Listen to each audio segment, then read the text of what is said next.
Olá, queridos alunos, tudo bem com vocês? Professora Kelly de Biologia. Nós vamos hoje dar continuidade ao nosso assunto de genética com o tema grupos sanguíneos. Mas antes, nós vamos conhecer um pouco sobre essa substância, sobre esse tecido do nosso organismo tão importante. Bom, o sangue humano ele é formado basicamente por duas partes. Essas duas partes nós podemos observar aqui nesse tubo de ensaio. Nós temos aqui o plasma, que representa 55% da constituição do nosso sangue, constituído basicamente por água, aminoácidos, açúcares, que vão nutrir as células sanguíneas. Aqui abaixo nós temos os elementos figurados, que representam 45% da constituição do sangue, e esses elementos figurados são formados por esses três elementos. Aqui nós temos as hemácias, que são os glóbulos vermelhos. Essas células, elas são células anucleadas, que têm como principal função o transporte de gases, transporte de gás carbônico, transporte de oxigênio para todas as células, para todos os tecidos e órgãos do nosso organismo, do nosso corpo. Outra célula também muito importante são os glóbulos brancos, conhecidos como leucócitos. Os glóbulos brancos, ou leucócitos, são células de defesa. Elas atuam produzindo anticorpos, elas atuam como células de memória e atuam também fagocitando, englobando, digerindo as bactérias ou alguns agentes infecciosos que atacam o nosso organismo. E por último, nós temos aqui as plaquetas, que não são células, são fragmentos celulares, que têm como principal função a coagulação sanguínea. Então, essas estruturas, elas nos ajudam a evitar, por exemplo, uma hemorragia. Mas hoje, falando de genética, nós vamos conhecer um pouco sobre os grupos sanguíneos. Antes de falarmos sobre os grupos sanguíneos e como eles foram descobertos, quero que vocês analisem essa imagem e observem uma imagem que antigamente era muito comum. Transfusões sanguíneas, elas aconteciam por meio de animais, O homem, médicos, era muito comum a prática de fazer transfusões sanguíneas de animais para seres humanos. Posteriormente, começou a haver também transfusões sanguíneas entre pessoas, principalmente porque nessa época era muito comum mulheres terem problemas de hemorragia, e aí para sanar esse problema era muito comum haver esse tipo de transfusões. No entanto, com o decorrer do tempo, foi se observando alguns problemas por conta das incompatibilidades sanguíneas. Ainda não se sabia o real motivo que isso acontecia. E aí, somente no século XX, com Karl Landsteiner, ele veio e resolver, desvendar esse mistério da incompatibilidade sanguínea. Ele era um médico, biólogo, que começou a fazer seus estudos fazendo a mistura de sangues de pessoas diferentes. Ao fazer isso, ele observou que em algumas situações o sangue ele aglutinava. O que é aglutinar? É a mesma coisa, é um efeito semelhante a coagular. Esse sangue, nós vamos ver daqui a pouco algumas imagens, quando ele reage com o outro incompatível, ele aglutina, ele coagula, podemos dizer assim. Karl, ele descobriu aqui 4 grupos sanguíneos. Esses 4 grupos sanguíneos, eles ficaram conhecidos como sistema ABO, ou sistema B0. Nós temos aqui o sangue tipo A, sangue tipo B, AB e O. Esses 4 grupos de sangue, antigamente se pensava que sangue era realmente tudo igual, mas que na realidade a diferença vai estar justamente no plasma sanguíneo, que é a parte líquida do sangue, constituída basicamente por água, e também nas suas hemácias. Cada pessoa, ela tem, isso claro, geneticamente, herdado geneticamente, ela tem um tipo sanguíneo e em cada tipo sanguíneo vai ter características específicas, como por exemplo, pessoas que têm um sangue tipo A, sangue tipo B, AB e O, eles vão ter o que nós chamamos de aglutininas, que são proteínas presentes no plasma, nos anticorpos, e aglutinogênio, que é também uma proteína presente nas hemácias das nossas células. Aqui nós podemos observar, né, essas imagens que explicam direitinho como é, né, que se dá, né, essa diferença entre os 4 grupos de sangue.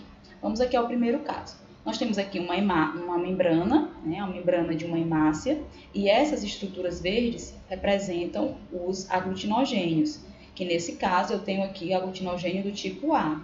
Se uma pessoa tem aglutinogênio do tipo A nas suas hemácias, certamente ela vai ser o sangue tipo A. Da mesma forma com o sangue tipo B. Se ela tem aglutinogênio tipo B, certamente nas suas hemácias ela vai ser uma pessoa representando o sangue tipo B. Quem tem, no caso, os 2 tipos de aglutinogênios, A e B, certamente vai ter o sangue AB. E por último, quem não tem, né, no sangue, na membrana das suas hemácias, esses aglutinogênios, vai ter o sangue tipo O ou sangue zero, ok? Vamos ver agora, né, como é que se dá essa determinação do sangue. Hoje nós temos um teste muito conhecido que é o teste da tipagem sanguínea. Esse teste, ele inclusive nós costumamos fazer nas aulas de genética como aula prática. Ele é um teste que vai detectar o tipo sanguíneo de cada pessoa, utilizando os soros. Uma das coisas que nós vamos utilizar é a lâmina, certo? Nessa lâmina nós pingamos 2 gotinhas de sangue e aí depois nós vamos utilizar o soro anti-A, soro anti-B. Esses 2 soros vão determinar os 4 tipos de sangue, como segue aqui nas imagens. Vamos observar. Então, na primeira gota foi colocado uma gota de sangue de soro anti-A.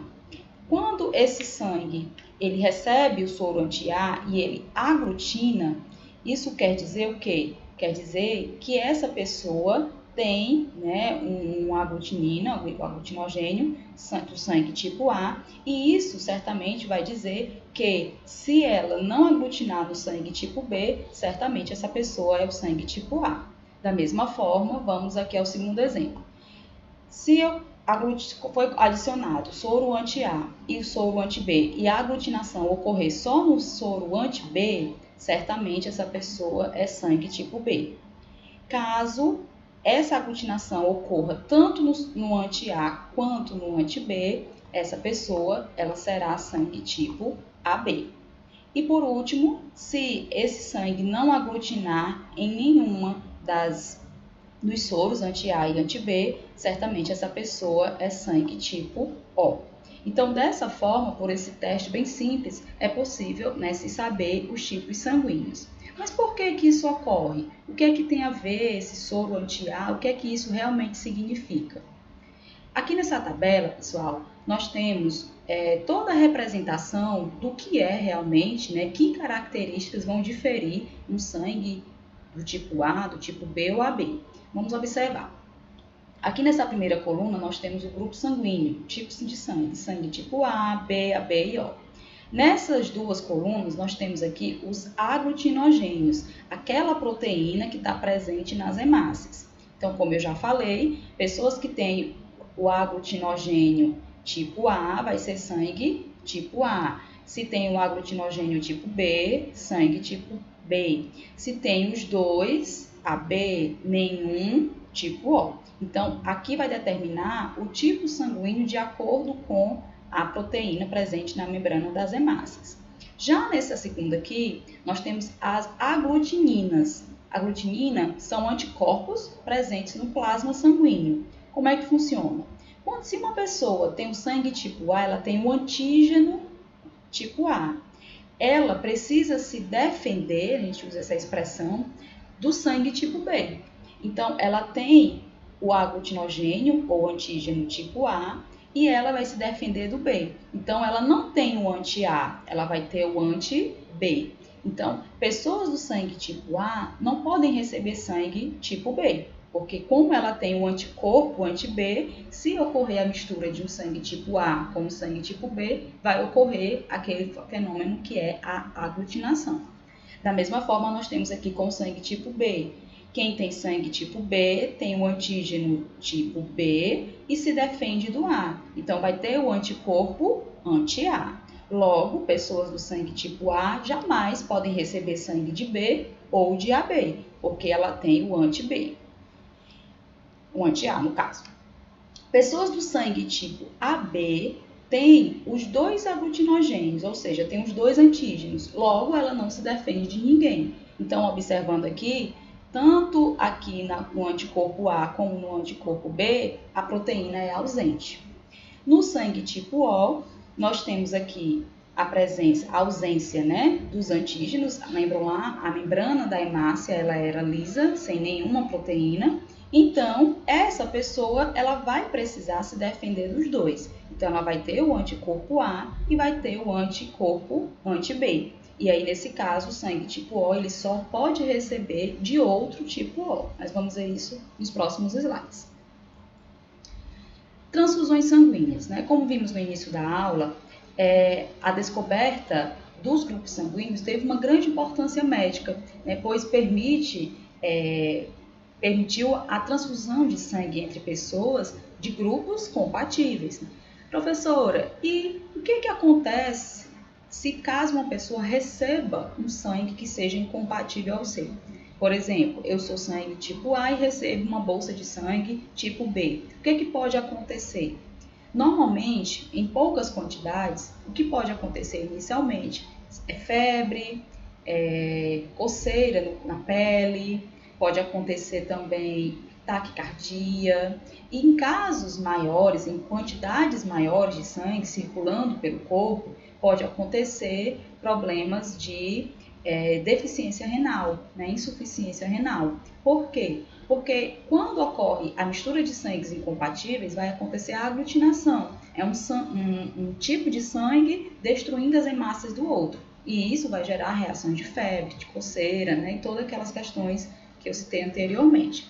É muito difícil hoje em dia acontecer esses tipos de erros, né, erros de transfusões sanguíneas. Daí a importância de se saber, né, o seu tipo sanguíneo.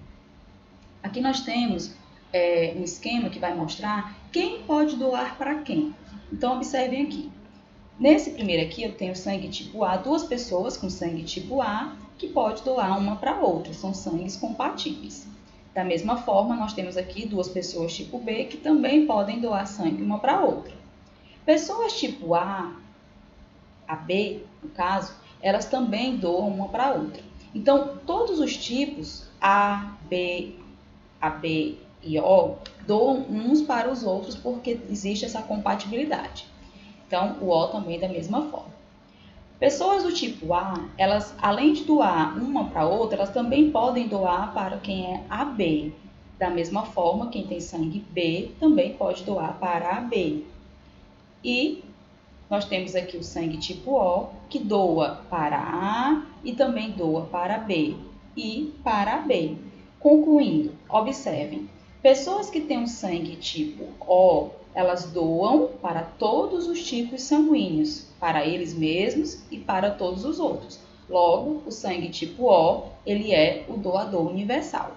Já o sangue tipo AB, ele recebe de todos e só doa para ele mesmo. Logo, o O, AB, ele é o receptor universal. Recebe de todos, porém só doa para aqueles que tenham o seu mesmo tipo sanguíneo. Nessa segunda tabela, nós temos aqui a genética do sistema ABO. Como é que funciona? Eu já falei inicialmente que nosso tipo sanguíneo é determinado por genes, determinado por questões genéticas. Os genes que vão determinar o tipo sanguíneo são representados pelos alelos ISAM A, ISAM B e ISINho. Então, observe. Vamos imaginar que essa pessoa ela recebeu sangue, o alelo ISAM A da mãe e o ISAM A do pai. Então, ela vai ser o sangue tipo A. Mas vamos supor que essa pessoa tenha recebido o sangue tipo A da mãe, o alelo, e tenha recebido o izinho do pai.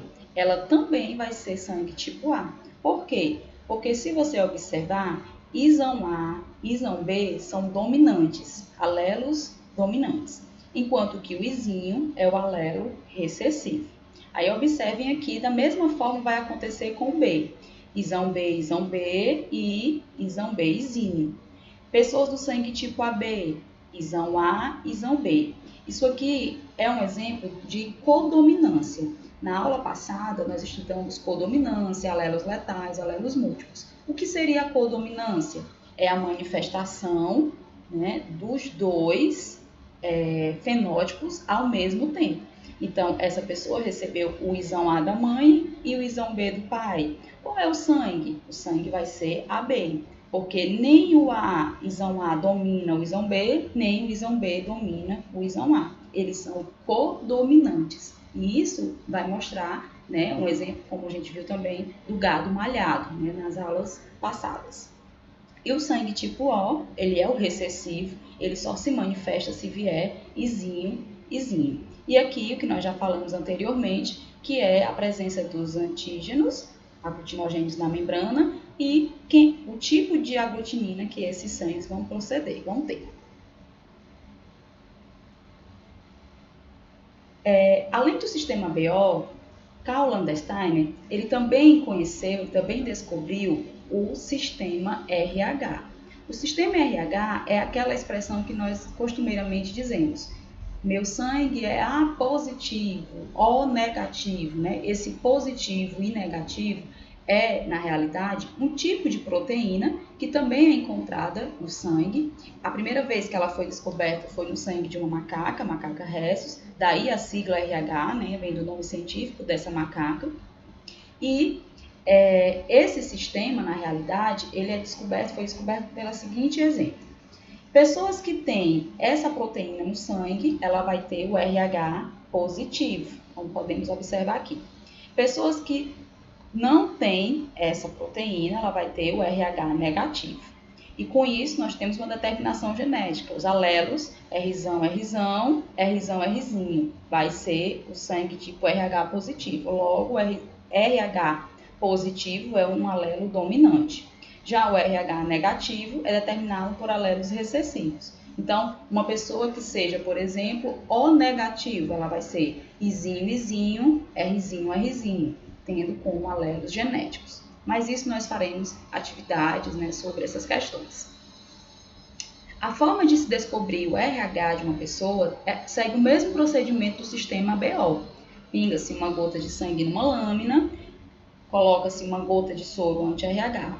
Aglutinou, RH positivo. Não aglutinou, RH negativo. Ok? É muito importante saber o tipo sanguíneo, o sistema BO, fator RH, principalmente para as questões de doação. Pessoas que têm um RH positivo, elas recebem de positivo e recebem de negativo. Porém, elas só podem doar para sangue positivo. Pessoas que têm um sangue tipo negativo, eles somente podem receber de sangue negativo. Porém, eles podem doar para sangue positivo e sangue negativo, ok? Por falar em tipos, né, de RH, existe uma doença que é chamada de eritroblastose fetal ou doença hemolítica do recém-nascido. Esse problema, né, ela tem relação direta com o fator RH de mulheres, né? Então, observe. Os anticorpos anti-RH, eles não existem naturalmente no sangue das pessoas. Para que ele ocorra, é preciso que ele seja induzido, produzido pelo corpo. Existem casos, por exemplo, se uma mulher, uma pessoa, ela tem o RH negativo, ela só produz o anti-RH se ela for sensibilizada, ou por meio de uma transfusão, ou por meio da gestação de filhos de RH positivo. Mas vamos ver aqui um exemplo. Antes disso, se ocorrer de uma pessoa produzir o anti-RH, no caso de uma gestação, o que é que ocorre? Se uma mulher que é RH negativo, vamos ver aqui na próxima imagem, uma mulher que é RH negativo, tem um parceiro RH positivo e ela engravida de um filho que certamente será RH positivo, ela vai, por meio dessa gestação, ser induzida a produzir o soro anti-RH. Com isso, ela vai ter o seu filho normalmente, mas aí ela já vai ter produzido no seu organismo os anticorpos anti-RH. Se ela engravidar uma segunda vez, os anticorpos que já estão no organismo vão destruir as hemácias do sangue do bebê. E aí o que é que isso pode ocorrer para o bebê? Pode ocorrer uma grande anemia, né? Esse bebê vai ter problemas de desenvolvimento, essa criança certamente vai nascer com a pele amarelada, que a gente chama de icterícia, né? Devido à baixa, né? Ou à deficiência de hemácias. E isso é importante que seja verificado no período do pré-natal. Para que evite, né, esse tipo de problema, a eritroblastose fetal ou doença hemolítica do recém-nascido, é importante que ela tome anticorpos, né, anti-RH, para evitar, né, que esse problema ele aconteça e que afete o bebê. Mas, ao tomar essa injeção, ela certamente vai ter o problema resolvido. Mas a cada nova gestação, ela tem que tomar novamente. Ok? Outro sistema também é o sistema MN. Não é um sistema tão conhecido, não é um sistema tão usado, né, devido à sua pouca importância no sentido de ter antígenos fracos, né, incapazes de induzir a formação de anticorpos. Porém, é sim, né, também mais um sistema a título de conhecimento, de informação que existe. E com isso, nós encerramos, né, essa nossa aula sobre grupos sanguíneos. Lembrando que grupos sanguíneos é um assunto muito importante, né? O Enem gosta de cobrar bastante, os vestibulares gostam de cobrar bastante. E nas próximas aulas nós iremos resolver questões, né, como se aplica questões sobre os grupos sanguíneos. Até logo e até a nossa próxima videoaula.